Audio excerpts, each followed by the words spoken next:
As the Trump administration moves to freeze vehicle fuel efficiency standards, some regulatory officials have disputed the Transportation Department rationale that the plan would significantly cut traffic deaths, internal documents made public on Tuesday showed.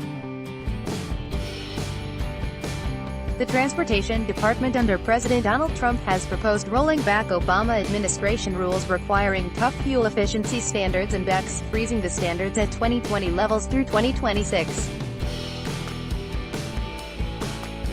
Sponsored in a June 18 memo posted by the Environmental Protection Agency on a regulatory website on Tuesday, EPA staff said they believed the plan would increase traffic deaths by 17 a year from 2036 through 2045 because of an increase in vehicle travel, rather than reduce deaths by 150 per year over that time, as the Transportation Department contended. The documents could give ammunition to environmental critics in states that oppose freezing the requirements.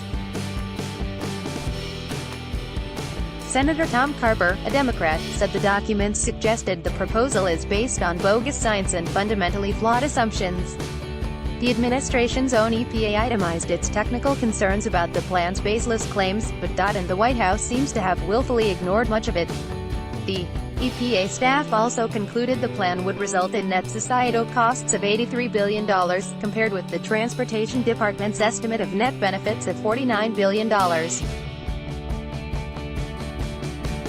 EPA spokesman John Conkus said the documents showed only a fraction of the robust dialogue that occurred during interagency deliberations for the proposed rule, and noted the government is seeking comments on a variety of alternatives.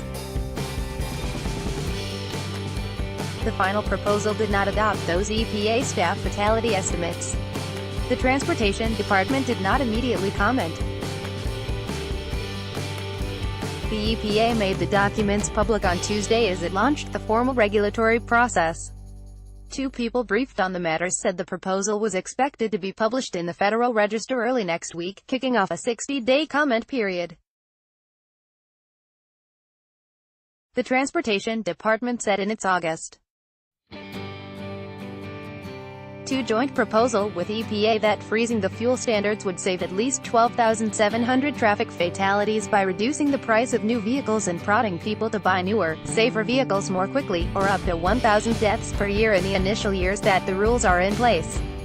The administration has made reducing traffic deaths a key part of its argument that rules adopted in 2012 under President Barack Obama need to be rolled back.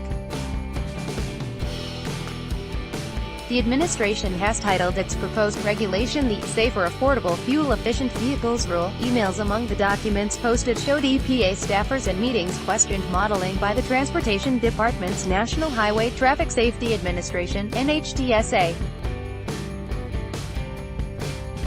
In a June memo, EPA called the NHTSA model indefensible and based on unrealistic assumptions.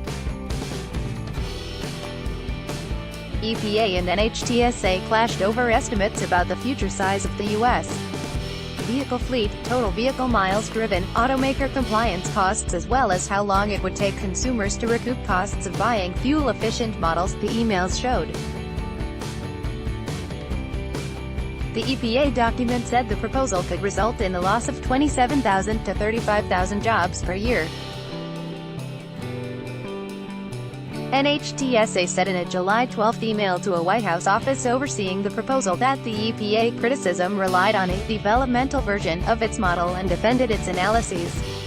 NHTSA said its preferred option would result in fleet-wide fuel efficiency of 37 miles per gallon by 2026, compared with 46.7 mpg under the Obama rules, would reduce the cost of a new vehicle by $1,850 and save automakers more than $300 billion in regulatory costs. The Trump plan would hike U.S. oil consumption by about 500,000 barrels per day by the 2030s. The Trump administration also wants to revoke California's authority to set its own strict tailpipe emissions rules and mandate the sale of electric vehicles. California is moving ahead with setting its own rules, and 19 states said this month they will challenge the rollback in court. Automakers want changes to address shifts in consumer demand but also favor efficiency requirements continuing to rise.